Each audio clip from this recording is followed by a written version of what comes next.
Friends, welcome back to my YouTube channel A for achievement stay with Preeti. और आज हम करेंगे प्रेजेंट सिंपल टेंस। तो आज हम सीखेंगे कि जो प्रेजेंट सिंपल जो टेंस है उन्हें हम कैसे बनाते हैं, इसका ट्रांसफॉर्मेशन कैसे करते हैं। और ये पहला स्टेप है आपका इंग्लिश सीखने का। इससे पहले भी मैंने एक वीडियो बनाई है जिसमें मैंने टेंस का बेस बताया है। तो चलिए इसको शुरू करते हैं। तो present simple tense, present simple tense का मतलब क्या है? ऐसे वाक्य जिनके लास्ट में ता है, ती है, ते आता है।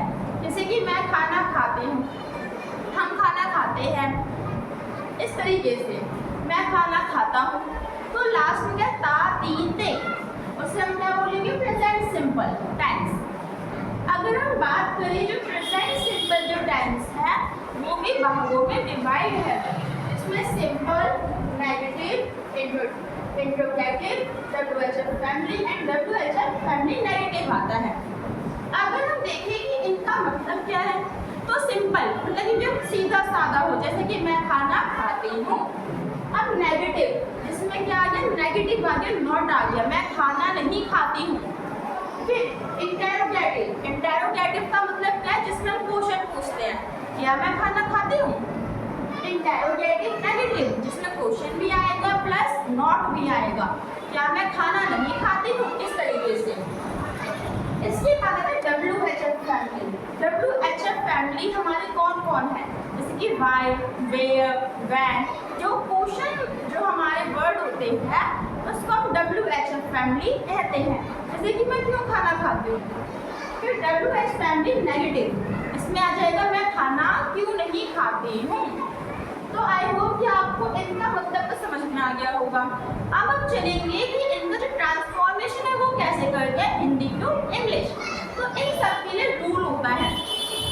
सबसे पहले हम बात करेंगे सिंपल।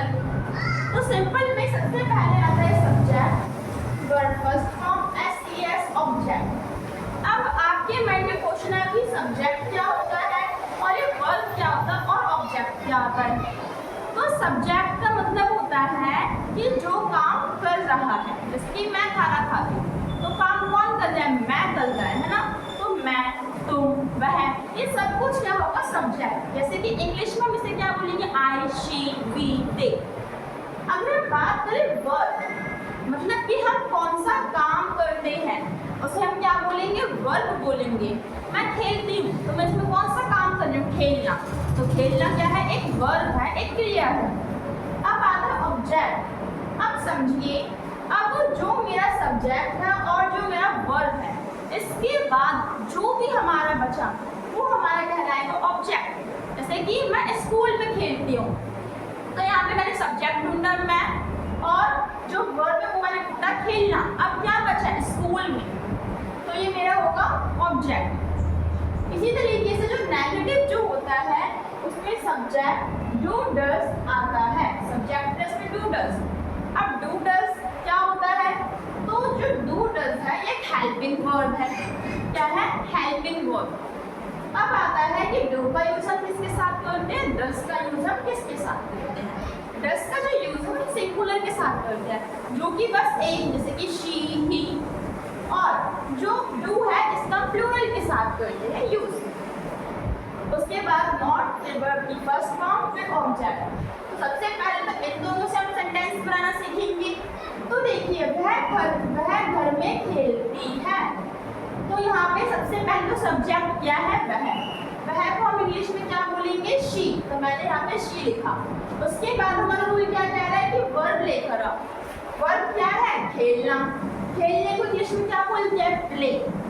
अब जो SES है ये सिंगुलर के साथ लगता है, मतलब कि जहाँ पे शी, इट, ही आएगा तो उसके साथ वाली जो वर्ब है वहाँ पे SES लगेगा। So she plays. अब बाकी का बचा क्या है? ऑब्जेक्ट। इतना याद रखिए कि हमें जो सेंटेंस है वो हमेशा पीछे से स्टार्ट करना होता है। सो क्या बचा है? मे और घर। तो मे को हम कहते हैं इन, घर को हम कहते हैं home. She plays in home. इतना क्लियर हो गया। अब इसी तरीके से आगे हमारा आता है नेगेटिव में। सो हम स्कूल नहीं जाते हैं। सब्जेक्ट है हमारा हम। हमको हम इंग्लिश में क्या बोलेंगे? वी। तो मैंने वी के साथ लगता है डू, क्योंकि वी एक प्लूरल है। सो मैंने डू लिखा, उसके बाद डू में आता है नॉट, मैंने लिख दिया नॉट। अब आता है वर्ब। सबसे पीछे जाएंगे ना तो हमें वर्ब मिलती है जाते। जाते को इंग्लिश में बोलते हैं गो टू, तो मैंने यहाँ पे गो टू लिख दिया। अब इसके बाद क्या है, नहीं तो हमने पहले से लिख दिया, तो अब बचा स्कूल, तो गो टू के बाद हम लिख देंगे स्कूल, तो ये हमारा done. We do not go to school. इतना क्लियर हो गया। अब हम बात करेंगे यहाँ पे इंटेरोगेटिव। इंटेरोगेटिव जिसमें हम पहले क्वेश्चन पूछते हैं। इसका फॉर्मूला क्या है, do does plus subject plus verb first form plus object. Do does का आपको यूज पता चल गया है, जैसे कि क्या राम कपड़े धुलता है। सो हमारे रूल के मुताबिक सबसे पहले अब हमें क्या लिखना है, डू या फिर डज। राम सिंगुलर है तो राम के लिए हम क्या यूज करेंगे, डज यूज करेंगे। तो सबसे पहले आ जाएगा यहाँ पे डज। इसके बाद आता है सब्जेक्ट। यहाँ पे सब्जेक्ट क्या है, काम कौन कर रहा है, राम कर रहा है। सो डज के बाद आ जाएगा राम, उसके बाद वर्ब की फर्स्ट फॉर्म। सो अब यहाँ पे काम क्या हो रहा है, पीछे जाइए, हमें धुलता मिलता है, तो धुलने को हम इंग्लिश में बोलेंगे वॉश। तो मैंने यहाँ पे वॉश लिखा, उसके बाद आता है कपड़े, तो मैंने यहाँ पे क्लॉथ्स लिख दिया। Does Ram wash clothes. I hope कि आपको क्लियर हो रहा होगा। अब हम बात करेंगे इंटेरोगेटिव नेगेटिव। इंटेरोगेटिव नेगेटिव जिसमें क्वेश्चन तो आएगा ही आएगा, लेकिन साथ में क्या आएगा, नेगेटिविटी भी आएगी, नॉट भी आएगा। सो इसका फॉर्मूला क्या है, do does plus subject plus not plus verb first form plus object. Example से समझते हैं। क्या सीमा खाना नहीं पकाती है। सो यहाँ पे सबसे पहले तो हम क्या लिखेंगे, डू डज लिखेंगे। सो यहाँ पे सीमा क्या है, सिंगुलर है, सीमा के लिए हम क्या यूज करेंगे, डज। तो मैंने यहाँ पे सबसे पहले लिख दिया है डज, उसके बाद लिखूंगी सब्जेक्ट। सब्जेक्ट क्या है, सीमा, तो मैंने यहाँ पे सीमा लिख दिया है। उसके बाद आता है नॉट, मैंने यहाँ पे नॉट लिख दिया है। फिर क्या आ रहा है, फिर आ रहा है वर्ब। वर्ब हमेशा हमें कहाँ पे मिलती है, सेंटेंस के एंड में। तो वर्ब क्या है, पकाती, मैंने यहाँ पे लिख दिया कुक। अब क्या बचा, ऑब्जेक्ट क्या है, वर्ब क्या बचा, खाना। खाने को हम इंग्लिश में क्या बोलेंगे, फूड। तो हमारे पास सेंटेंस बनता है दस सीमा नॉट कुक फूड। इसी तरीके से अगर हम बात करें WHF फैमिली, जिसमें हमारी WH फैमिली आ जाती है, बाय वैन वेयर, इस तरीके की, कहाँ कब क्यों कैसे। तो देखिए इसका जो फॉर्मूला है वो है WHF family plus do does plus subject plus verb first form plus object. So मेरे पास यहाँ पे सेंटेंस है हिंदी में, तुम स्कूल क्यों जाते हो। सबसे पहले तो अब हमें यहाँ पे क्वेश्चन ढूंढना है। क्वेश्चन है हमारा क्यों। क्यों को हम इंग्लिश में बोलते हैं वाई।